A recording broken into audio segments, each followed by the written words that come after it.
কে হবেন ইরানের নতুন কান্ডারি? রোববার প্রকাশ করা হয়েছে প্রেসিডেন্ট নির্বাচনের চূড়ান্ত ৬ প্রার্থীর নাম। এরপরে শুরু হয়েছে নানা হিসেব নিকেশ। চুলচেরা বিশ্লেষণ চলছে। ৬ প্রার্থীর মধ্যে বাঘের কালিবাফ আর সাইদ জলিলির নামই বারবার উঠে আসছে ইরানের পরবর্তী প্রেসিডেন্ট হিসেবে। বিভিন্ন জরিপও বলছে জনপ্রিয়তায় সবচেয়ে এগিয়ে কালিবাফ।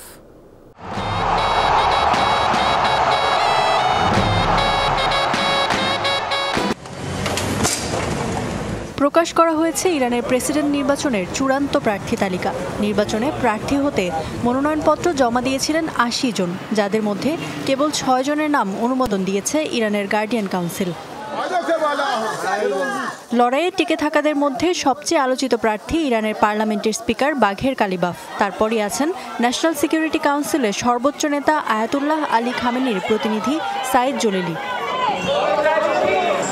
৬২ বছর বয়সী বাঘের ১২ বছর দায়িত্ব পালন করেছেন তেহরানের মেয়র হিসেবে, ছিলেন আইআরজিসির সাবেক কমান্ডার, দায়িত্বরত ছিলেন পুলিশ প্রধান হিসেবেও। অন্যদিকে একটি বিশ্ববিদ্যালয়ের শিক্ষক হিসেবে কর্মজীবন শুরু করা জলিলিরও পরিচিতি আছে তুখোড় রাজনীতিবিদ হিসেবে।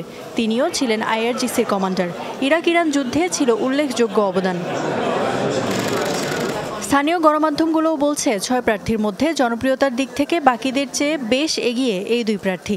বিশ্লেষকরা বলছেন নির্বাচনের লড়াই হবে মূলত বাঘের আর জলিলির মধ্যেই। বিভিন্ন জরিপও ইরানিদের কাছে সবচেয়ে জনপ্রিয় বলছে কালিবাফকেই। তবে আয়াতুল্লাহ আলী খামেনির কাছের প্রার্থী হিসেবে পিছিয়ে রাখা যায় না জলিলিকেও। নির্বাচনে আছেন সাবেক স্বরাষ্ট্রমন্ত্রী মোস্তফাপুর মোহাম্মদীও। বহু বছর বিরতি দিয়ে এই নির্বাচনের মধ্য দিয়েই আবারও ফিরছেন রাজনীতিতে। মনোনয়ন চূড়ান্ত হওয়ার আগ পর্যন্ত অনেকে ভাবতেই পারেননি এবার নির্বাচনে লড়ার সুযোগ পাবেন এই নেতা। আরেক প্রার্থী তেহরানের বর্তমান মেয়র আলী রেজা জাকিনি। তবে বাকিদের ক্যারিশম্যাটিক ব্যক্তিত্বের সামনে তিনি বেশ ম্লান বলেই ধারণা অনেকের। অন্যদের মতো রাজনৈতিক ক্যারিয়ারও চমকপ্রদ কিংবা দীর্ঘ নয়, আছে নানা বিতর্কও।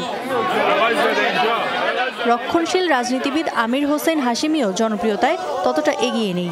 ভোটের লড়াইয়ে তিনিও সুবিধা করতে পারবেন কিনা তা নিয়ে সন্দেহ আছে অনেকেরই। সর্বশেষজন সংস্কারপন্থী আইন প্রণেতা মাসুদ পেজেশকিয়ান।